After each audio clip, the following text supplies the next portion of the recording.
voz e imagen de la sociedad civil.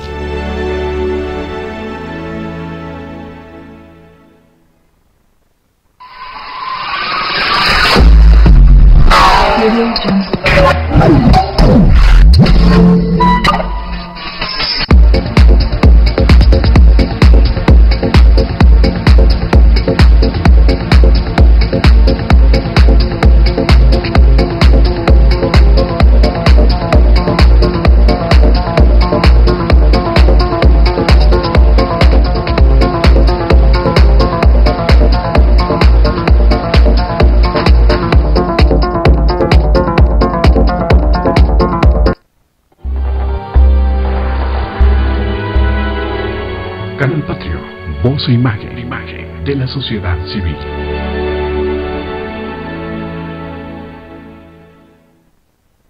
Canal Patrio, voz e imagen de la sociedad civil.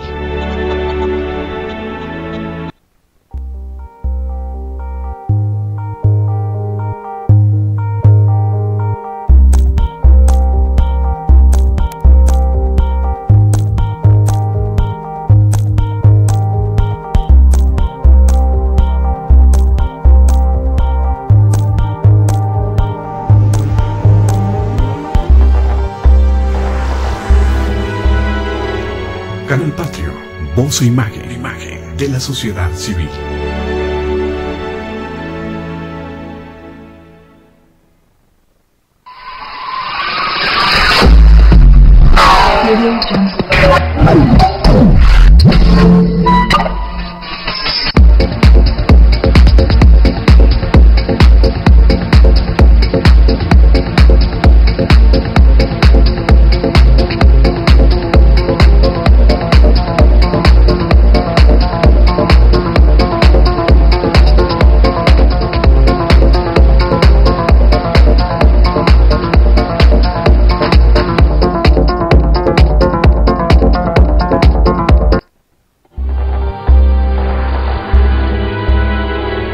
Canal Patrio, voz e imagen de la sociedad civil.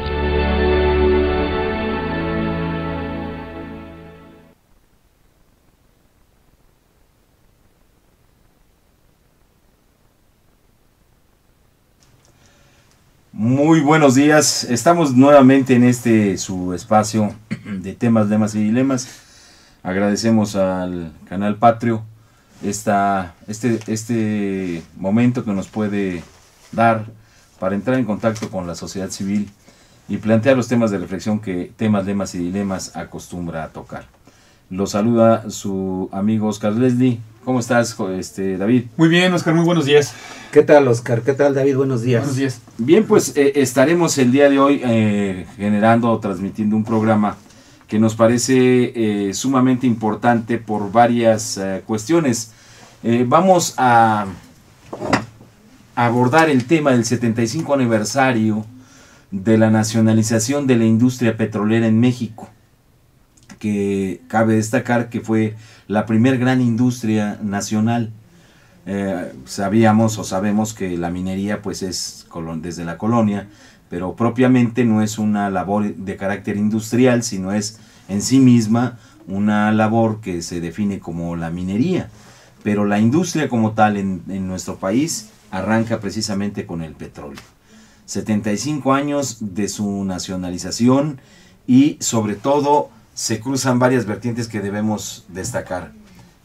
Temas, lemas y dilemas ha planteado la necesidad de reformularnos una serie de preguntas para avanzar o para seguir en este país construyendo lo que pudiese ser una alternativa para que sea digna de vivir por nosotros, nuestros hijos y nuestras generaciones futuras. Y la pregunta lanzada desde hace ya 15 días es que a todos los problemas de carácter económico, social y político que enfrentamos en este país, la respuesta será el socialismo. Y a partir de ello, para buscar elementos que nos den precisamente las bases para poder decir sí o no, es que desde el programa pasado empezamos racionalizando o trayendo a valor presente una serie de conceptos que hemos venido tejiendo desde ya hace casi 3 años que empezó esta esta aventura del pensamiento en la radio por internet, en Radio ESME. Y de ahí que hemos rescatado algunos textos de la filosofía marxista. Y creemos que de los últimos que rescatamos fue El origen de la familia, la propiedad privada y el Estado, de Federico Engels.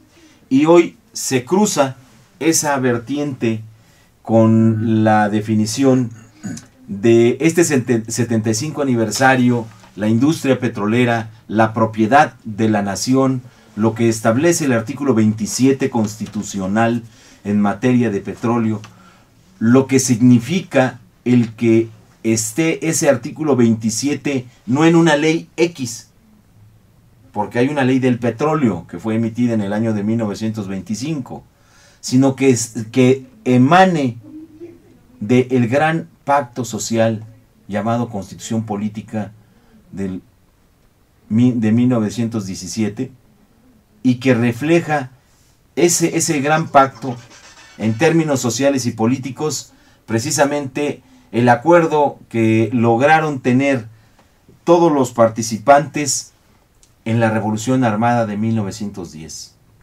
Es así que hoy el tema, por eso como lo señalábamos desde la vez pasada, vuelve a ser necesario, se hace imperativo, el que se deje a un lado todo lo que pudiera ser accesorio, que si el cónclave en el Vaticano, que van a escoger una nueva tapadera de pederastras, o que si ya encontraron más propiedades a un dirigente que ha robado, o que si tienen en la horma a otro dirigente que precisamente el 18 de marzo mostrará lo proclive que es a doblar el espinazo y decir a todo sí, pero en el fondo de todo esto se encuentra el pueblo de México, se encuentran los elementos constitutivos de la nación mexicana que dan cuerpo a la nación y que se establecen, a querer o no para muchos todavía en el texto constitucional que elaboró el constituyente de 1917 en Querétaro. Y una parte fundamental de ello, una discusión toral, entre otros artículos. Creo que de los artículos que verdaderamente dan el rasgo distintivo a la Constitución serían, si me equivoco, pues me corrigen, el tercero sería el artículo, claro, las garantías individuales que devienen pero eso deviene más bien de un orden legal externo, pero bueno, sería el tercero, sería el artículo 27, sería precisamente el artículo 123 constitucional, y digamos que el dejar en claro que la Constitución se da por obra de la presión de las armas que tuvieron que revocar el viejo régimen legal para construir uno nuevo. Entonces, yo propongo arrancar por ahí la discusión y pues hay un guión temático que nos parece muy importante que lo conozcamos, ¿no, David? Sobre el cual conduciremos. Yo no creo que este tema se agote en un solo programa. Creo que va a ser mucho lo que tenga que derivarse, porque no es tan solo en sí mismo el que sea un programa representativo del 18 de marzo como un acto celebratorio del 75 aniversario de esa expropiación, sino que eso da pauta a una serie de elementos como es la propiedad del Estado, de la nación, cómo se define, y una serie de cuestiones que nos parecen muy importantes a ese respecto. Muy bien, buenos días. El tema, como lo tocas, Oscar, me parece que es efectivamente neurálgico, dado que en los últimos, digamos, 6 años, desde 2008, se ha venido insistiendo mucho sobre ese tema del petróleo y de la electricidad, es decir, del llamado sector energético, con puntos de vista que no siempre reflejan la verdad.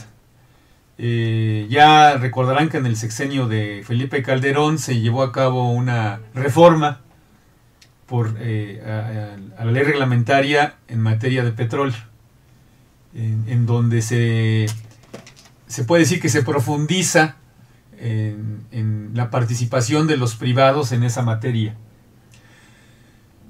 con un argumento que han venido utilizando incluso para la industria eléctrica, que es el asunto de la falta, según esto, de recurso para que tanto la industria eléctrica como la industria petrolera puedan tener un desarrollo.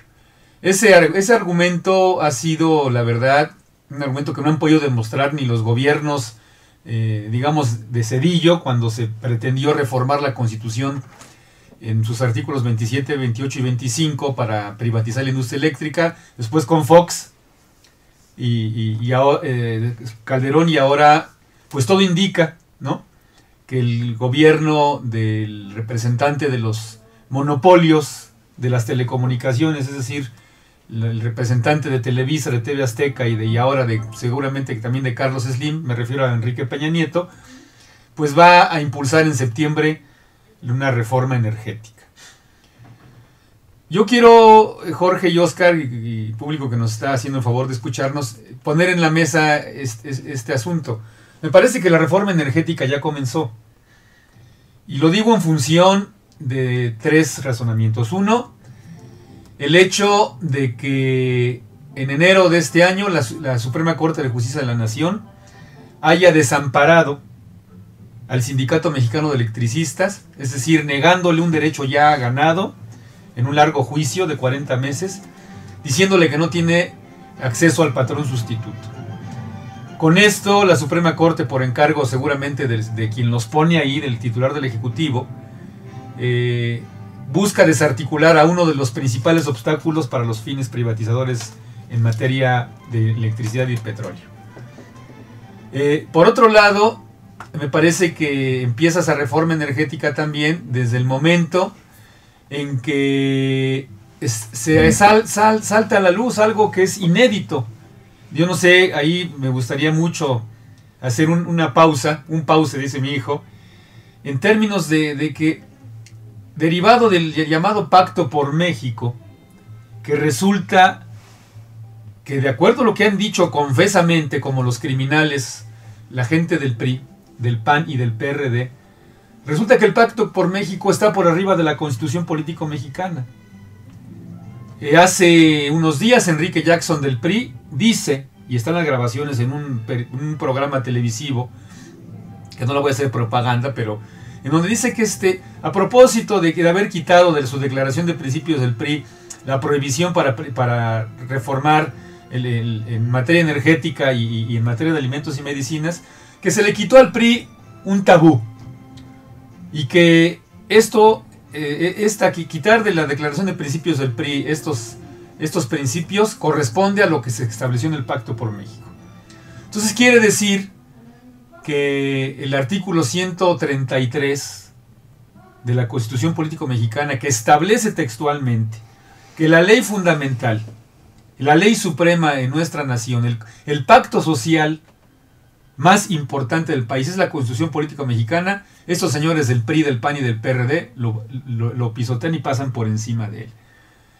Y las reformas estructurales, entonces, lo confiesan también, no están respondiendo a una necesidad, como ellos lo dicen de manera demagógica, de la nación mexicana, sino están respondiendo a lo que se estableció en ese Pacto por México, que, como lo hemos demostrado en algunos programas, ese Pacto por México no es más que una expresión del consenso de Washington, sí, y de la voluntad del Banco Mundial en este país. Entonces,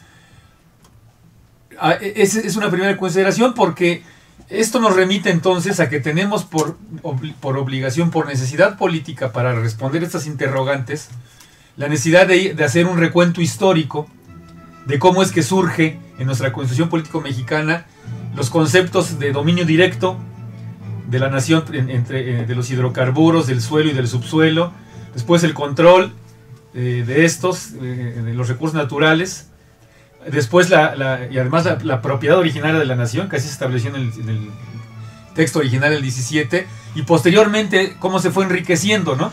En 1960, lo veremos más adelante, cómo se enriquece con el concepto de exclusividad de la nación en materia de petróleo y después de electricidad, y después en 1940, y ya después en 1960 pues, se enriquece con una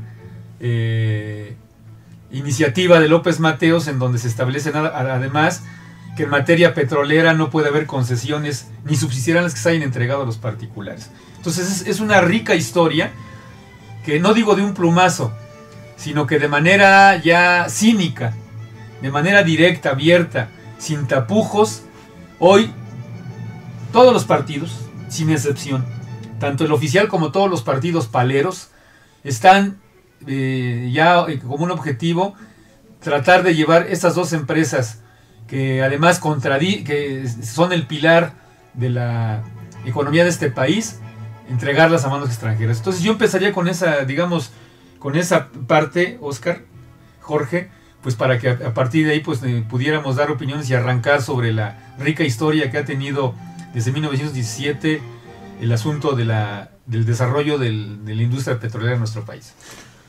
Pues bien, sí, Oscar, Jorge. Antes de entrar a los preceptos históricos precisamente de lo que es el petróleo y su desarrollo en nuestro país, principalmente, me parece que lo que está señalando David en función de la reforma que le hicieron los priistas a sus documentos básicos, efectivamente, David, pues son contrarios a lo que establecen los preceptos constitucionales. Es decir, ellos se sujetaban un tanto en su plataforma de principios y en sus estatutos, muy basados a lo establecido en la Constitución Política de los Estados Unidos Mexicanos. Lo hemos podido ver que sin necesidad precisamente de modificar los aspectos constitucionales, con leyes de carácter secundario, como bien señalabas tú, es la electricidad, pero también ya en el petróleo, se ha ido entregando el petróleo mexicano, ¿no? Es decir, la energía que se produce en nuestro país se está entregando a los grandes intereses de las transnacionales de México, ¿no? Que hay en México. Asimismo, me parece que los preceptos de carácter histórico que tienen el desarrollo de nuestro país, el petróleo, tiene que ver con estos compromisos que hizo Peña Nieto antes de llegar a la presidencia de la República, y hemos dicho en otros programas que este tipo pues no engañó a nadie, ¿no? Simple y sencillamente se comprometió a eso. Y lo podemos ver. El pasado domingo, tal parecía que salía humo blanco, ¿no? Ya de los festejos del PRI por los 100 días de gobierno de Peña Nieto. Como si fuera la refundación de la patria. ¿Cómo ¿no? se festinó, no? Y además con qué derroche, ¿no? De recursos. Toda la clase empresarial, como bien lo señalabas tú, David, ¿no? De pronto es el empleado, o ¿cómo llamarle ya? Ni siquiera de los intereses fácticos, ¿no? Es su gerente, ¿no? Es su gerente, su administrador. Y con ellos festinando los 100 días de gobierno, en estos 100 días pues no hablaron de que el desempleo sigue creciendo en nuestro país, que la violencia sigue, más de 4,000 muertos solamente en los 3 meses que lleva como presidente de la República. Y que lleva, 3 gasolinazos. Además hablando del tema del también los precios, en su sexenio. Los precios de los productos de primera necesidad siguen incrementándose. No se habló del sustancial incremento de los salarios mínimos, de la reforma a la pérdida de derechos en la reforma a la Ley Federal del Trabajo, la reforma educativa, y cómo nos festinaron y nos presentaron, utilizando mediáticamente la televisión, la radio y los medios impresos, la cuestión de la propuesta de reforma a las telecomunicaciones, ¿no? Ahí platicaba con Oscar, David, que decíamos como si México hubiera adquirido su independencia, ¿no? Con como esta festejar la reforma, independencia, ¿no? Entonces, esta va a ser la política que se nos va a implementar durante estos 6 años. Y en cuestión particular de lo que es el petróleo, sin duda alguna, estamos expuestos a que sea entregada ya la renta petrolera a las transnacionales. Y que hemos dicho aquí que efectivamente una de las peticiones de las transnacionales es que no tengan restricción cual ninguna en la ley. Por eso modificaron sus documentos básicos, David. Y por eso van también ahí a plantear la modificación, no solamente ya que puedan ingresar a la explotación del petróleo con leyes secundarias, sino que van a la modificación también desde la Constitución, que ese es mi punto de vista, claro, para poder entrar con todo, ¿no? Claro. Ese sería mi primer comentario, Oscar. Mire, yo creo que hay la oportunidad de ubicar la plataforma del tema. Entonces, a mí me parece que se ha empezado a abordar desde una perspectiva correcta, que es ese aspecto de carácter jurídico, histórico jurídico, que tiene todo su elemento constitutivo, su peso fundamental, pues en la Constitución Política de 1917, pero particularmente el contenido de la misma no se debe a otra cosa más que hubo una gesta armada en el país, de tal suerte que la Revolución Mexicana, tal pareciera que con este pacto con México y la celebración con digamos el segundo emperador de México, el primero fue Iturbide, pues tenemos ya el segundo, que es el Copetón Peña Nieto, que celebra el día de ayer cuando firmaron la declaratoria de independencia de este país, porque dice que va a enviar a la Cámara una propuesta de ley que todavía falta, primero que llegue a la Cámara, que la discutan, que los poderes fácticos lo admitan, y que si en el mejor de los casos nos va bien y se aprueba como está, bueno, pues entonces los efectos los empezaremos a ver dentro de 3 o 4 años. Ojalá y cuando menos la leyeran los diputados. Así ¿no? es, ¿no? Pero en todo esto hay una circunstancia que ya bien lo decía Lorenzo Meyer en su artículo del 7 de marzo, que el cambiar sus documentos básicos en el sentido demandado por el gobierno de Enrique Peña Nieto, al PRI le ha dado un paso más en su alejamiento al legado cardenista, porque ese es en realidad. Ahora también señala Lorenzo que a ese partido ya había dado tantos pasos que desde hace tanto tiempo se ha distanciado del único presidente progresista que puede haber señalado ese partido con orgullo. Así es. Que militó en sus filas. Pero a lo que yo me quiero referir es a lo siguiente. Esta condición que los mexicanos hemos estado discutiendo durante años y años, en defensa unos de lo señalado en la Constitución y en agresión otros mexicanos, a eso me refiero, en función de lo señalado en esta Constitución, es lo que tiene desgarrado y dividido al país, pero no a partir de 1917, sino este país no ha encontrado momento de unidad desde 1821. En 1821, en donde se da la independencia de México, precisamente con el abrazo de Acatempan y la entrada del ejército trigarante y la llevada al poder del primer emperador, antes Agustín del señor Peña Nieto. Antes de usted hubo otro emperador que fue Agustín de Iturbide. Y desde 1821 la República se funda en un ambiente festivo, pensando que ya en sí mismo estaban resueltos todos los problemas porque habíamos dejado atrás al Imperio Español. Así transitamos una etapa entre 1821 y 1857, en donde el país, de manera locuaz y errática, ponía, creo que 16 veces a un tipo que fue presidente, su Alteza Serenísima, el benemérito de no sé dónde, o en fin, tantas cosas que se mandó a decir este señor. Y así llegamos a 1857, el antecedente histórico de la Constitución de 1917, que nos ubica precisamente en el momento en donde la República tiene que empezar a crecer, o se supondría que ya debía estar madura para su crecimiento. Pero ¿qué resultó ser? Que ahí estaba incubado el huevo de la serpiente entre conservadores y los en aquel entonces llamados liberales en el sentido estricto.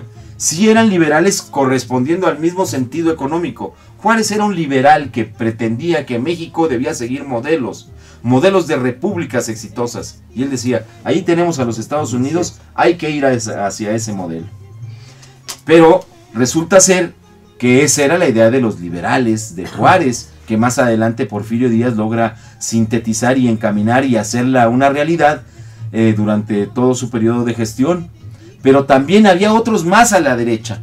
Si Juárez estaba en el centro del espectro político, había quienes estaban al extremo derecho, y eran aquellos que no aceptaban ni que se hubiera acabado el imperio con Iturbide, y mucho menos planteaban el seguir los pasos de Benito Juárez. Y así nos vamos hasta todo el efecto de la presidencia del propio Porfirio Díaz.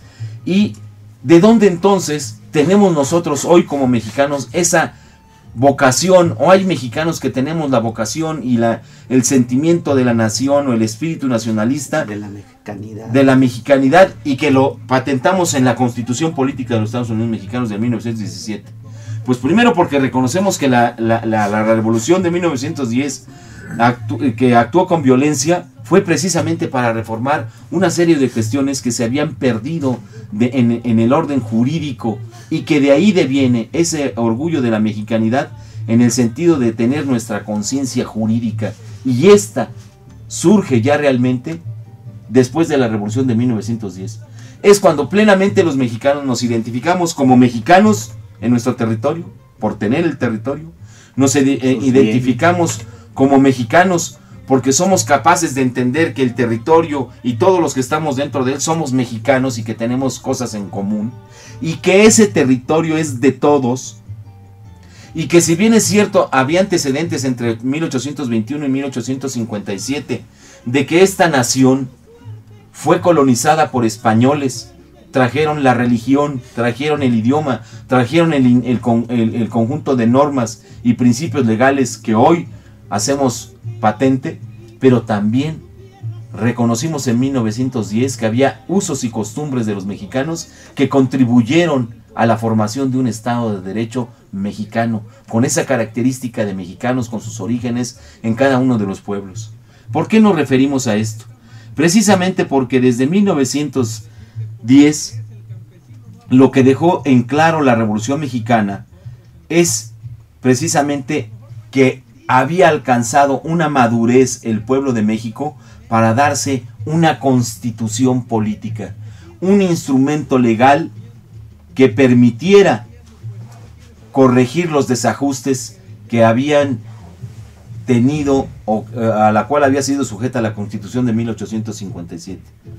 Una de las molestias fundamentales de toda la sociedad en México antes de 1910 era precisamente que se había vulnerado el principio del derecho. Ese principio del derecho que en 1857 los mexicanos lo único que pretendían era tener trabajo, tener justicia y tener paz. Jamás lo reivindican los Flores Magones. Así es. Y en esa parte pues, me gustaría que lo comentaras, si gustas, en este momento o más adelante. Sí lo reivindicaban, Oscar, sí lo quisiera aprovechar el momento. Los hermanos Flores Magón en su aporte precisamente de la falta de conciencia jurídica que existía. Es decir, a partir de que él reivindican en el manifiesto los aspectos violatorios a la Constitución, era no fallarle a nuestros antepasados de 1857 que habían hecho la Constitución, Oscar. Sí. Y lo establecían así los Flores Magón porque había que recuperar lo que era el derecho de todos. ¿Sí? Que era un aspecto de carácter jurídico que se estaba violentando, y que en el último de los casos la pretensión de meterse ellos a un movimiento era la idea de ganar conciencia jurídica de los pobladores de este país. A lo que te refieres es precisamente a quienes lo expresan en su diario Regeneración cuando aparece y dice: hoy aparece Regeneración como el periódico independiente de combate. La justicia mal administrada fue lo que primero nos indujo a fundar nuestro periódico.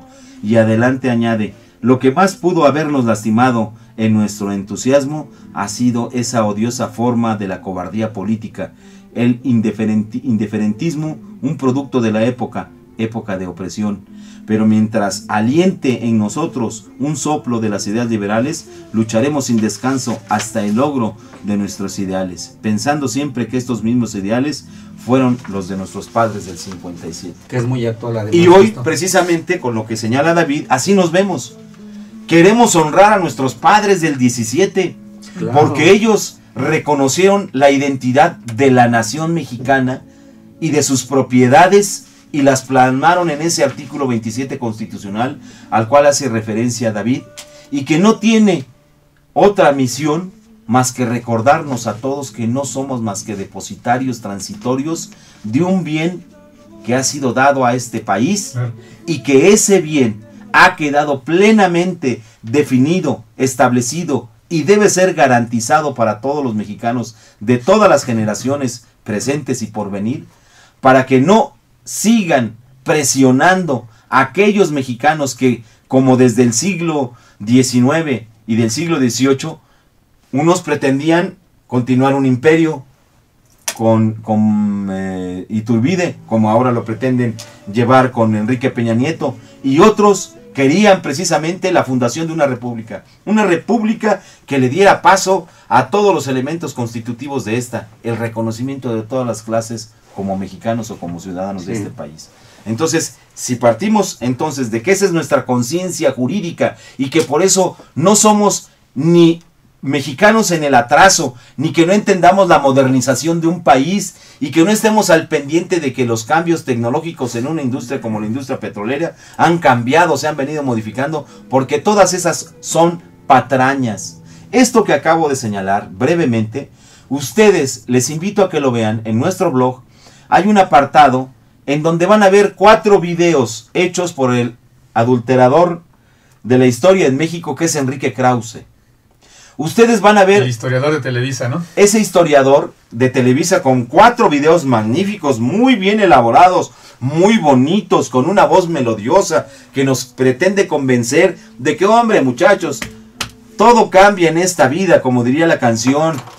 Hay que modernizarse. El petróleo es una industria que requiere de modernización y nos va llevando, o los quiere llevar de la manita en 4 videos, para que al final digamos, sí, es que todo ha cambiado. No ha cambiado. No ha cambiado nada. El subsuelo es propiedad de los mexicanos. Es la diferencia que tenemos con los gringos. Los gringos, allá el que es dueño de su territorio y abajo hay petróleo, también es dueño del petróleo. Aquí no. La Constitución dice otra cosa. Claro. El agua, el aire, el petróleo y todos los bienes inmanentes, que son bienes positivos de la naturaleza, son de todos. Es por ello que les recomendamos lo vean, pero con esa advertencia. Hay una transgresión a la verdad histórica y a la verdad técnica en esos 4 videos de Enrique Krause, que es un adulterador de la historia, que está al servicio de la oligarquía. Pero entremos de lleno entonces al tema con lo que nos va a exponer David. Muy bien. En esa línea que ya introdujo muy bien Oscar, entonces valdría la pena pues ver qué fue lo que pasó, ¿no?, a principios del siglo XX. Pues lo primero es de que además del desarrollo de la industria textilera y de la industria minera, además de que ya, digamos, no de manera formal, pero ya en 1879 ya se había dado la primera planta de generación en León, Guanajuato, me parece que en la industria textil. Sí. Creo que era llamada la textilera americana, una cosa así. En ese contexto surge también la detección del petróleo en México. Es decir, a principios de siglo ya el petróleo constituye una de las riquezas, podemos decir, naturales de nuestro país. Y el gobierno de Porfirio Díaz se encarga entonces de, además de concesionar tanto la explotación de minas, en 1903 la explotación de la electricidad. Hay que recordar que en 1903 Francisco Díaz le otorga a la empresa canadiense Mexlay la concesión de la caída del río, de las aguas de los ríos de Necaxa, ¿no? Y Tepeche. Sí, que dan lugar que en ese entonces a la construcción de una de las plantas de generación más importantes, se dice por los expertos de América Latina, que es la planta Necaxa, que por cierto ha sido inutilizada por este inconstitucional decreto de extinción de luz y fuerza del centro, es decir, un bien nacional lo tiraron a la basura. A la par con eso, Porfirio Díaz otorga a través del Código Civil de aquel entonces, del Código de Minas, le otorga la posibilidad a los empresarios, sobre todo extranjeros, por supuesto, europeos, porque hay que recordar que Porfirio Díaz particularmente tenía una inclinación por el capital europeo, canadiense, francés, sobre todo inglés, francés, alemán. Y había ciertas confrontaciones con el capital norteamericano, que además en aquella época que estamos hablando, en principios del siglo XX, pues el capital norteamericano se estaba constituyendo como una potencia imperialista joven, ¿no? Joven en comparación con lo que ya eran, sobre todo Inglaterra y Francia. Entonces, obviamente en ese contexto, el capital norteamericano lo que quería era un nuevo reparto del mundo y consideraba, como hasta la fecha lo sigue haciendo, y además pues con como hasta la fecha lo sigue haciendo, tiene sus Porfirios Díaz, hoy es Enrique Peña Nieto, consideraba pues a la nación mexicana como su traspatio, y además que sus recursos eran no de los mexicanos, sino los recursos estratégicos de los Estados Unidos. Entonces, en ese contexto, Porfirio Díaz establece en esos códigos que los dueños del suelo también lo eran del subsuelo. Y entonces, indiscutiblemente, eso ponía en manos de las empresas extranjeras el petróleo.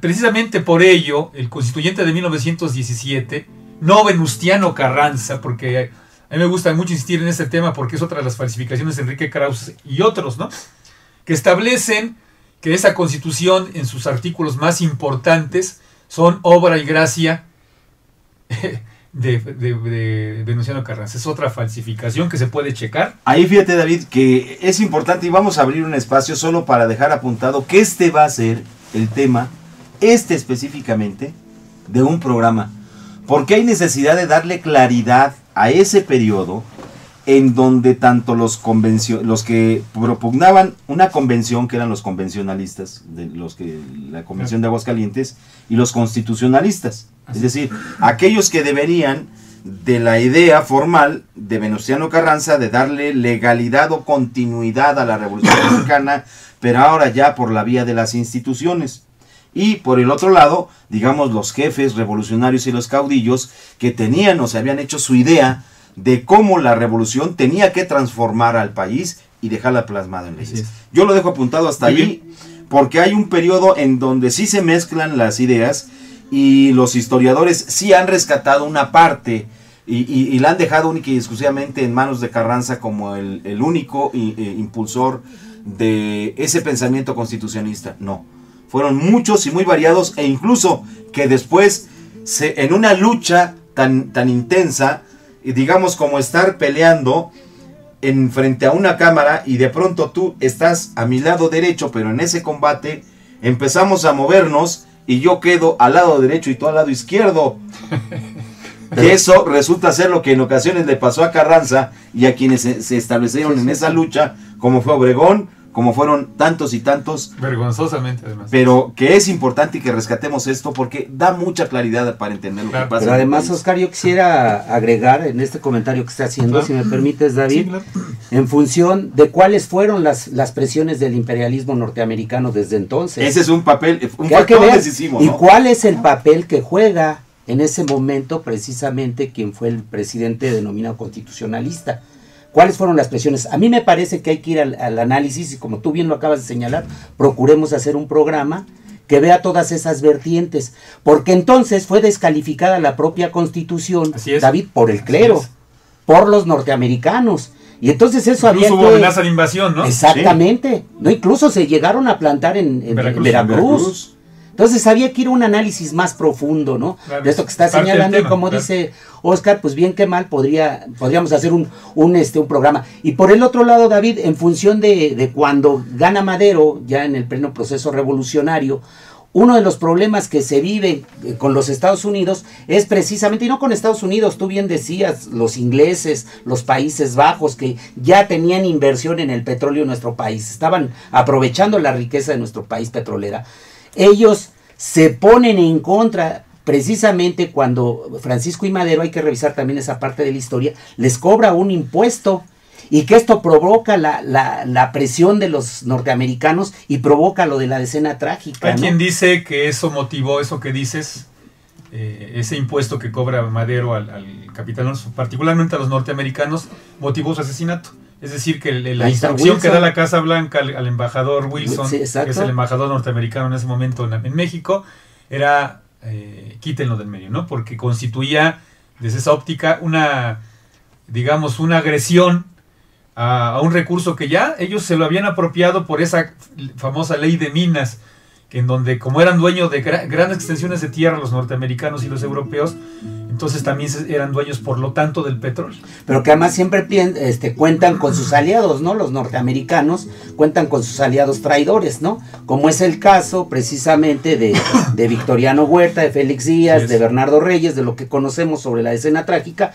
y en la actualidad nuestros traidores que incumplen los preceptos constitucionales, que es el caso, en los últimos casos de los primeros mandatarios, Calderón, Fox y Peña Nieto, ¿no? Esto que toca, Oscar, que le vamos a dar un programa y que tú además tocaste un tema neurálgico que es el papel del capitán norteamericano, tiene que ver precisamente porque se puede hacer una revisión, con eso concluiría esa parte, de cuál fue el proyecto que entregó Carranza, porque Carranza, su proyecto que entrega como jefe del Ejecutivo, autonombrado además, él como el jefe máximo, el proyecto carrancista que se entrega al constituyente instalado en diciembre de 1916, adolecía de 3 artículos, el tercero, el 27 y el 123. Sí, incluso podemos demostrar que el proyecto carrancista era una copia de la de 1957. La Constitución de 1957. Sí. Entonces, en realidad, lo que hay grandes historiadores que pueden confirmar esto, Ramos Pedrosa, Pastor Rijks, perdón por mi francés, es Rijks, y otros. Es que quién sabe sacaron ese apellido también, hermano. Sí. Mejor mejor lo decimos como se escribe, Roaix.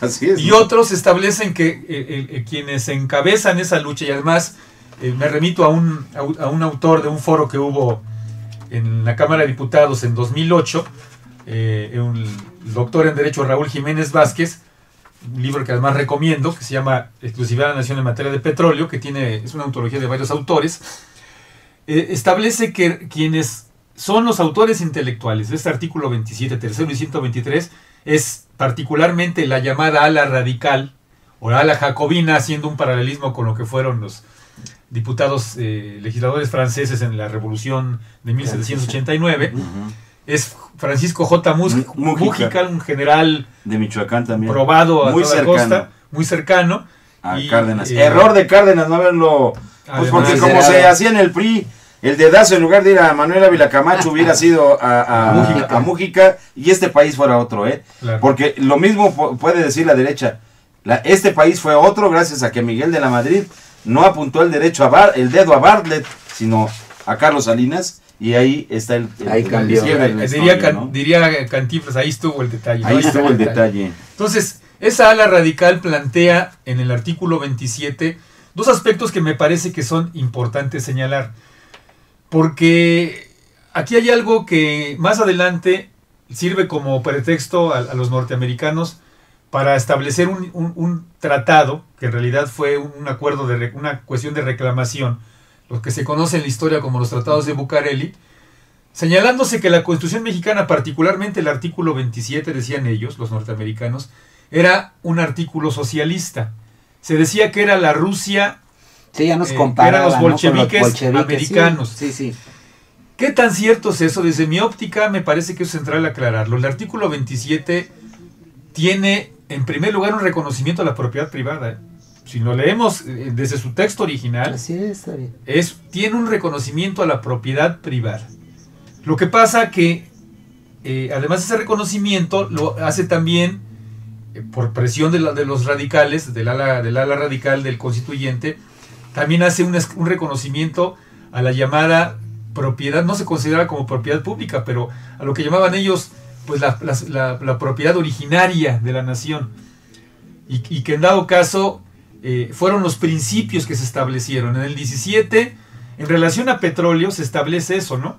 Se establece como que México es el propietario originario de la nación sobre tierras, aguas, y que además México debe tener la nación mexicana, entendiéndose esta como el territorio, su población, su idioma, sus costumbres. Esa es la nación, no el Estado, como dicen algunos disquepolitólogos, porque aquí, Oscar, se ha dado esa confusión diciendo que los recursos son del Estado. Eso no es cierto. No.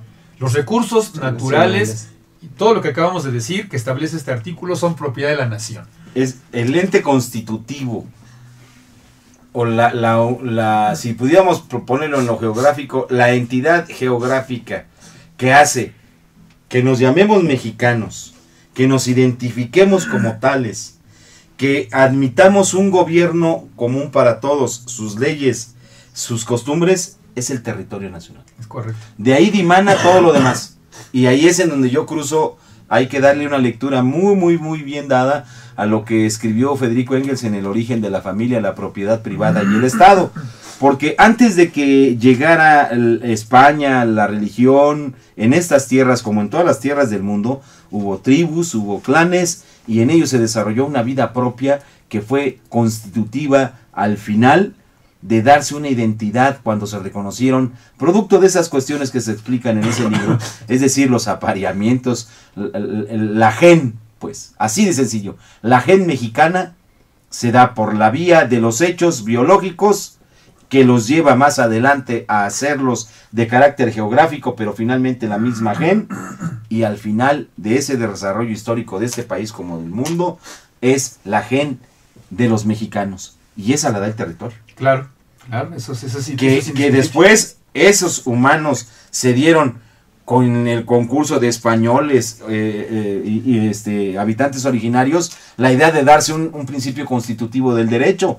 De ahí también dimana nuestra identidad jurídica como mexicanos, porque nos reconocemos. Jorge, ¿no? Esa conciencia jurídica, ¿no? Esa conciencia nos representa a todos. Y es de tal manera que el Estado no es otra cosa más que la constitución de un cuerpo y un conjunto de normas y principios éticos, morales y legales que se instituyen y se formulan, que ya sí se formulan pues en una constitución, por ejemplo, para darle viabilidad a un país, claro, en términos de lo que pudiera ser la república moderna, una república eurocentrista, una república que se ha generado casi en su mayoría con las ideas judeo-cristianas, pero que finalmente están puestas todas ellas para que en su conjunto nos den la particularidad de llamarnos mexicanos. Pero yo quisiera apuntar algo sobre lo que decía David. Miren, los norteamericanos armaron el gran escándalo y fueron los primeros que estuvieron en contra de lo que se plasmó en la Constitución de 1917. Claro. La opinión de uno de ellos, hay la confesión de un norteamericano llamado Kirkland, que en 1917 escribió: la revolución social dio origen, o sea, refiriéndose a la nuestra, la revolución social dio origen a una constitución. Como los Estados Unidos y Europa tenían concentrada su atención en otras partes, sus disposiciones no suscitaron momentáneamente protestas. Cuando se hizo la paz, el contenido de aquella constitución despertó horror, particularmente en los Estados Unidos. ¿A qué se refería este escritor? Me imagino que un periodista. Pues 1917 se estaba gestando, o sea, ya se había dado el conflicto mundial, la Primera Guerra Mundial. Por eso es que ellos refieren, estaba puesta nuestra atención en otros lados. Bien. Pero resulta ser que él, como lo refiere, que esa constitución despertó el horror en los norteamericanos, y resulta pues también muy digno de destacar que el pavor a nuestras leyes, la agresividad de los agentes norteamericanos, las notas amenazadoras del Departamento de Estado, serían secundarias, es decir, pasarían a un segundo plano frente a la ofensiva de los obispos mexicanos desde Estados Unidos.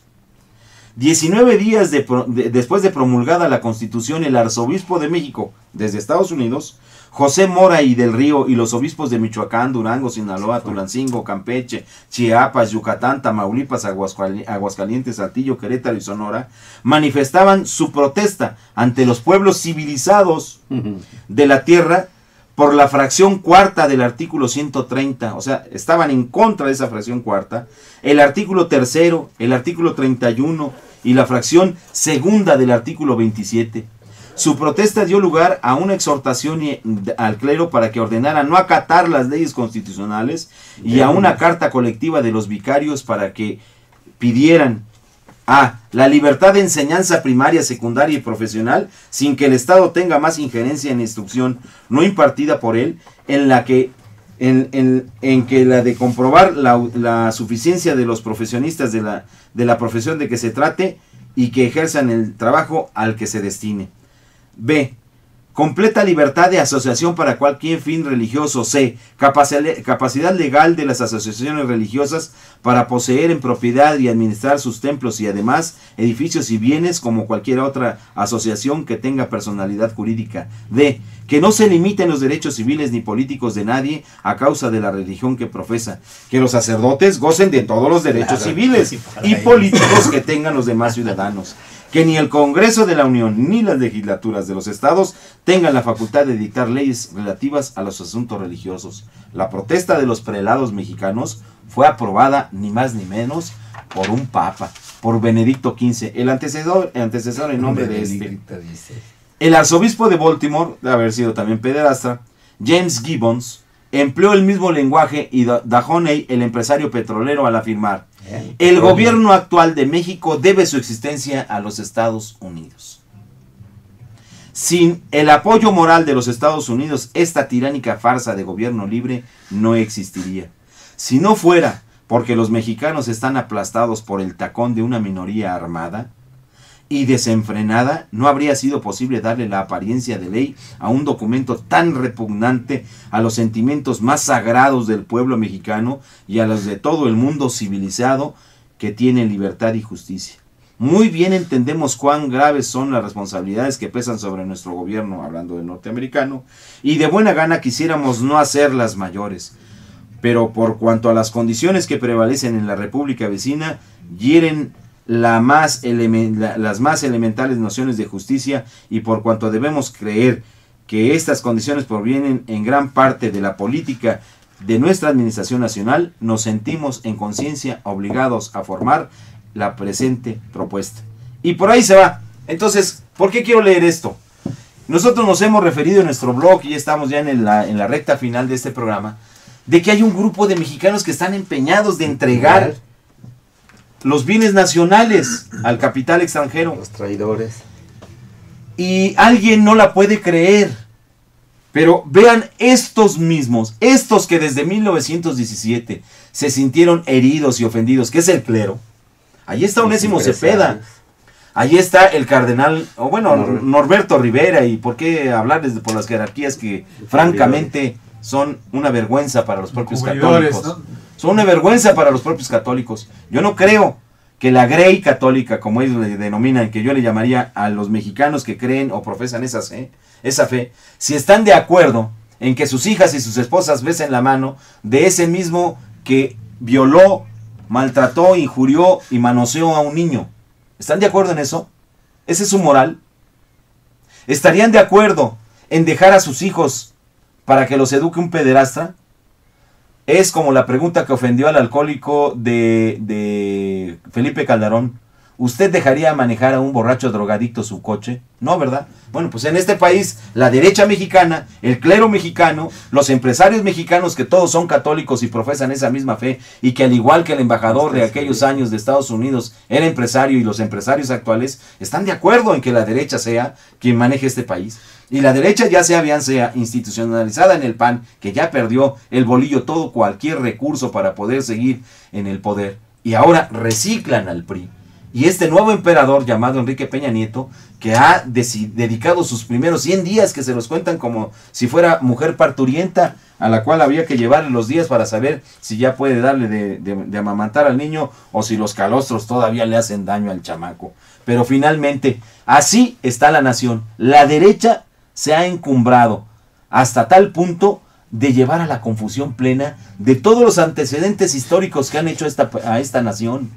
La derecha ha sido capaz de cavar la tumba del raciocinio y de la lógica elemental que debían tener los mexicanos en su ascenso a la conquista por todas las libertades que tiene plasmadas en su constitución política de los Estados Unidos mexicanos.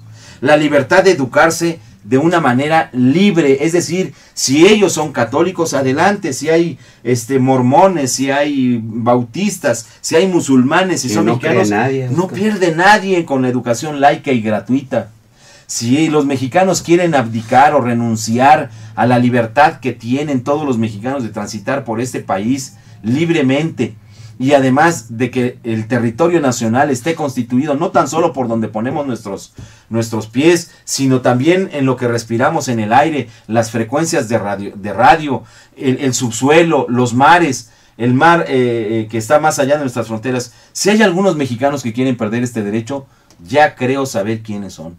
Son lamentablemente los mexicanos que bajo la égida todavía de la Iglesia Católica, de los políticos de derecha, como lo son y fueron confesionales en tribunas del Estado, como Vicente Fox llevando un crucifijo que francamente yo no diría es una ofensa, es un reto a la violencia lo que hizo, o Calderón haciendo todo lo que hizo con los acuerdos que tuvo con los curas pederastras, o el propio Enrique Peña Nieto, que tiene todo un acuerdo definido con empresarios católicos y la ultraderecha para que en México, y no voy a parafrasear a AMLO, que dice que estamos en una etapa de gatopardismo, que todo está cambiando para que quede igual. No, yo difiero un poco de Andrés Manuel López Obrador.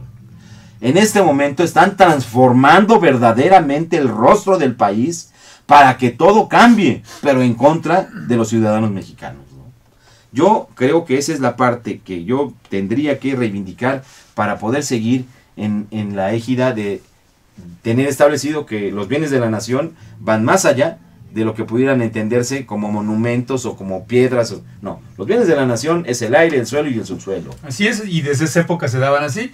Y es que lamentable esto que señalas, Oscar, en términos de cuál ha sido el papel de la Iglesia, además de cubrir pederastas o de ser ellos mismos incluir en esas prácticas, pues es traicionar los principios que dieron origen a la Iglesia Católica, ¿no? Que es la defensa de los pobres, la defensa de los recursos de las naciones. Entonces la Iglesia, el alto clero, ha traicionado, claro. y esa cita que hace Oscar muestra de cuerpo entero lo que ha sido el alto clero históricamente en este país. Ha estado del lado de los opresores de los trabajadores. Entonces eso hasta la fecha sigue, y a propósito hoy de que están reunidos para la elección de un nuevo papa, ¿no? Entonces concluye esta primera parte de lo que fue el artículo 27 en sus orígenes, es decir, en febrero de 1917, diciendo que lo más destacado es que el concepto que se utiliza, que se establece, es el del dominio directo de la nación sobre todos los recursos naturales, incluido el petróleo. Es decir, ante esa, como una respuesta de esos decretos que dio Porfirio Díaz, de que quien era dueño del suelo también lo era del subsuelo, y por lo tanto el petróleo. Entonces el constituyente de 1917 establece en el artículo 27 esa situación de que solamente la nación tiene el dominio directo de esos recursos, y hasta ahí llega. Es decir, no avanza más allá. Hay que entenderlo también. Los conceptos de exclusividad de la nación y de prohibición de la participación de los particulares se da más adelante, ¿no? Eso lo veremos más adelante. Entonces, me parece, pero es fundamental. Es la estructura sobre la cual se establece que hasta la fecha el petróleo sirva para desarrollo nacional, como lo dice Cárdenas, y no para los extranjeros. Esta parte me gustaría terminarla leyendo un parrafito que escribió Lázaro Cárdenas en su declaración de principios, en su exposición de motivos de la iniciativa, cuando se expropia el petróleo y se eleva a rango constitucional esta expropiación. Dice así: México tiene hoy la gran oportunidad de librarse de la presión política y económica que han ejercido en el país las empresas petroleras, que explotan para su provecho una de nuestras mayores riquezas, como es el petróleo, las cuales han estorbado la realización del programa social señalado en la Constitución Política Mexicana. O sea, más claro ni el agua. Es decir, dentro precisamente del proyecto de la nación, podemos concluir, Jorge, que el artículo 27, además del reparto agrario, se establece como un proyecto nacional el hecho de que el petróleo, como una riqueza fundamental, sirva para el desarrollo mexicano, claro, y no sea convertido en una mercancía, como se ha venido a partir de 1990, incluso antes, con ya en los 80s, había denuncias de ahí, perdón, esta frase es una adulteración más de las de Enrique Krause, que ha puesto hoy en manos de todos los políticos de esta generación, en donde dice: queremos reformar a Pemex para que sea verdaderamente el motor de desarrollo.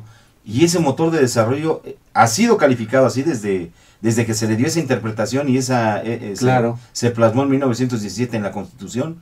Entonces, los problemas de atraso tecnológico o no, los problemas de recursos financieros o no de Pemex, no están, no derivan esos problemas de la definición constitucional. Claro, no están negados en la Constitución. No, esos problemas no derivan de que claro, el 27 constitucional dice que el petróleo es nuestro.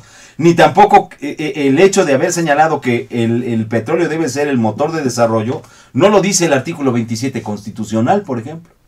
Lo dice el artículo 25 y 28 constitucionales. Claro. Y entonces es ahí en donde tenemos pues que en México nos están precisamente cambiando y adulterando la historia, y la historia bajo nuestra nariz y con nuestro consentimiento, o el consentimiento de quienes ven particularmente los medios masivos de comunicación de Televisa. Y pues estamos ya en la final, ya terminó el programa.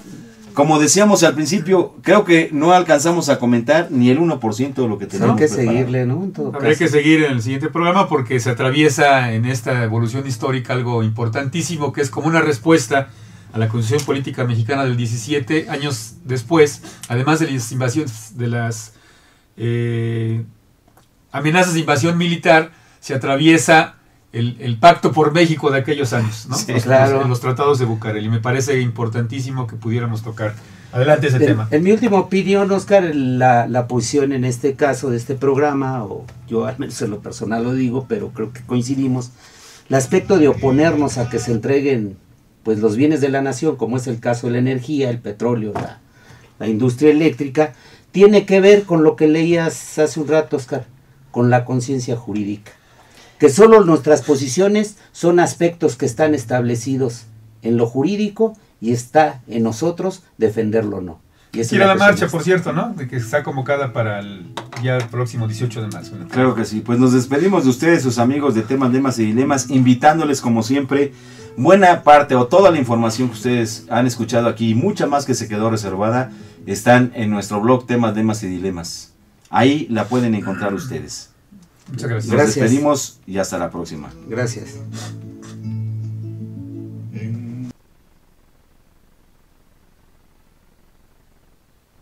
Canal Patrio, voz e imagen de la sociedad civil.